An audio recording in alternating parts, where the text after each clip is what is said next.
Alright, so welcome back into another Dragon Ball Super card game video. It's been a long weekend, been a long week. Sorry for the lack of videos. I've been kind of busy. I don't know if you've seen our My Hero appearances. I worked the stream with good old Espira. John Mendoza tops the Fire Tokiyami. And it was the biggest regional, in-person regional, and kind of the first one for My Hero. So it was pretty big. And I had a lot of fun. So there was that, and I'm now sick with COVID. So as I still have my voice and I still feel okay, I'm gonna see if I can knock out some videos, including this one. These were supposed to be out probably 2 weeks ago, but it is what it is. Today we have the GT Goku, and as you notice, no cam. This is back to the Android days. People give me so much hassle about my channel name, and here we go. There's a homage back to the Android days. Today we have GT Goku. We have a good old boy right here, Mr. Yellow Hair Don't Care, and you've probably seen this already. I'm not gonna do too many things or talk too much about this as far as the leader goes. Basically, you have a free unison. Has a lot of markers, and it continues to have a lot of markers. You can swing, draw 2 cards after placing a Saiyan underneath it, 4 or less life, or 7 markers, which is very easy for turn 2 or 3. And you get to draw 2 cards and take life up to 6, or until 6, I should say. The draw 2 cards is actually pretty clutch. This deck actually doesn't really draw very much. It has a really good board presence. It has a pretty good amount of finisher slash tempo, but really doesn't have a good hand size. On the other side, you don't get to draw 2, which is kind of whack. I wish they actually kept the same effect where you draw 2 cards and pitch 1, but oh well. You get to play a unison from the drop area, which is nice, but really not that relevant, honestly. If they killed your unison early enough, it feels really bad. I don't know if anybody else has experienced that, but basically if they throw a double strike or like 2 or 3 attacks early game and just kills your unison, you basically can't do anything unawakened. Which is why you play multiple copies, but also doesn't feel good when you don't play them. So there's some like back and forth with the fact of the unison being so important. But you still are able to play from the drop, and then 5 or more energy, you get to minus 10 markers, which is very doable. And play a Red Sun Goku, energy cost of 8. Either the new SR or Hyper Evolution is basically the best 2 targets for that. And gains 5k power, so pretty cool, pretty tight. And I mean, basically it's a free Goku on turn 5.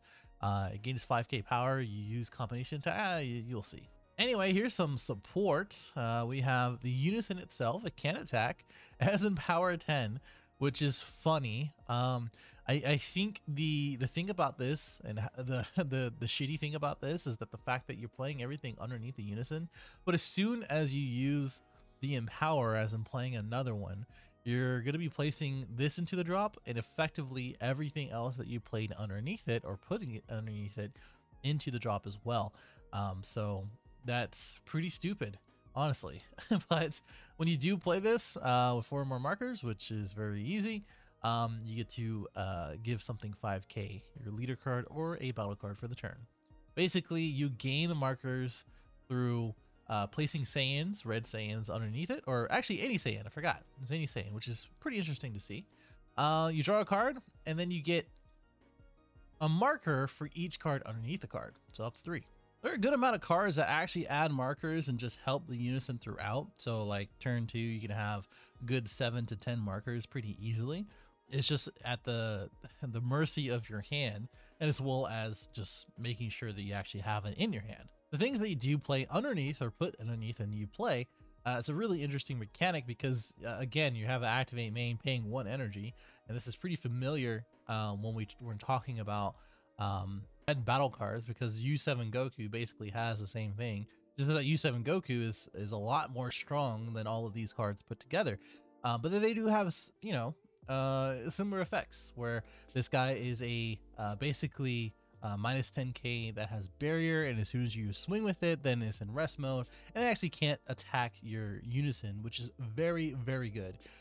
This is like one of the best turn plays that you can do, in my wholehearted opinion, especially going second, just because you can minus something that is a 5 or 10k, and then you're protecting your unison, and they're effectively just going to be swinging at the trunks, and then not your leader or the unison. So I mean, that's something to really look out for. We also have the Goku that is critical. You have 2 or more energy, so this is 1 or more energy, and this is again turn 2, because you can't do it on your first turn or going first. They have to have 1 energy. This is turn 2, where basically if you have 2 energy and you're not going second, like let's say you go first, you're going to be playing this guy. Well, you're going to be going second. Well, the second turn going first, you're going to be playing this guy and then this guy. This guy is critical. You get to draw 1 after you place 1 underneath the unison, so you're kind of just continuing to support that.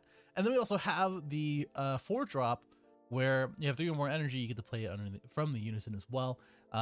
You get to minus something 20k, which again, reminiscent of the U7 Goku. This is very useful, being a 20k 1-cost removal card.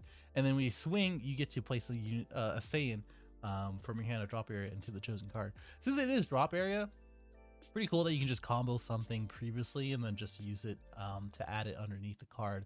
So you can just like combo a pan and then just place it underneath afterwards. So this is pretty good. And then we also have the trunks that draws you a card, same way. These guys add a marker, or this guy adds a marker and this guy adds a marker when you do play it after you fulfill the auto. So those are actually pretty good. I personally don't like this trunks just because it doesn't have protection, and a 1-cost blocker is kind of whatever. I'd rather have the critical. Speaking of free blockers, you can actually use this hand where you can basically have it underneath the unison, and then you spirit boost 1, you play it outside of the unison, or out of the unison, and then you get to pay 2 after you play her for the activate main, and then play a Son Goku GT and a Trunks GT card. At first I didn't realize it was both of them, but it is actually pretty sweet that you get to play both. So you're playing 3 cards for 2 energy that all pretty much do awesome stuff.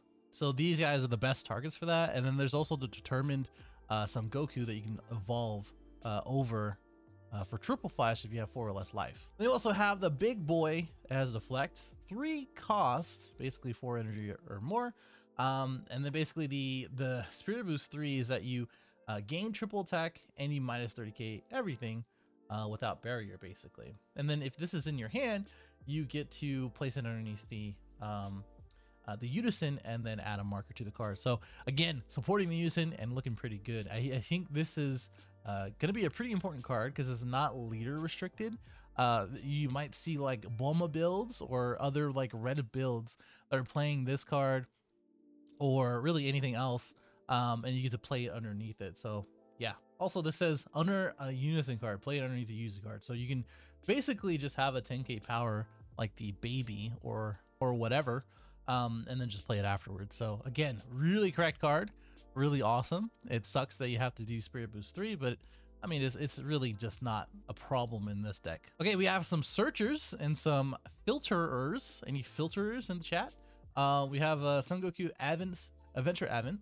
And basically they're all the same name with Trunks and Pan, but they all kind of do the same thing where this guy looks at the top 5 in order to get a red Saiyan, a 4 or less, which you can get your super combos. You can get basically anything that we just took a look at to place underneath, or a red unison, which could be important, but honestly, like I said, playing a unison on top of the other unison just doesn't feel great.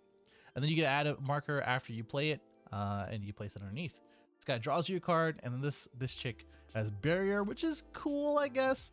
Then you get to place a Saiyan and then draw 1 and add it to the chosen card.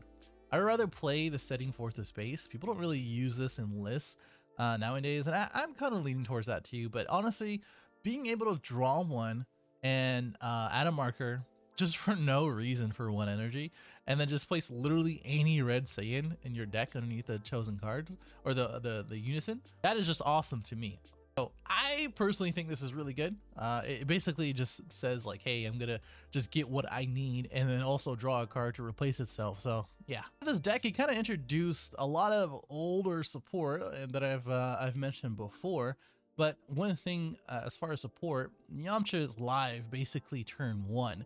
So if they're doing any kind of free play shenanigans in the first 2 turns, Yamcha kind of says no. It's kind of annoying to go against Gamma because the best cards that they have deflect, so Yamcha really doesn't do anything.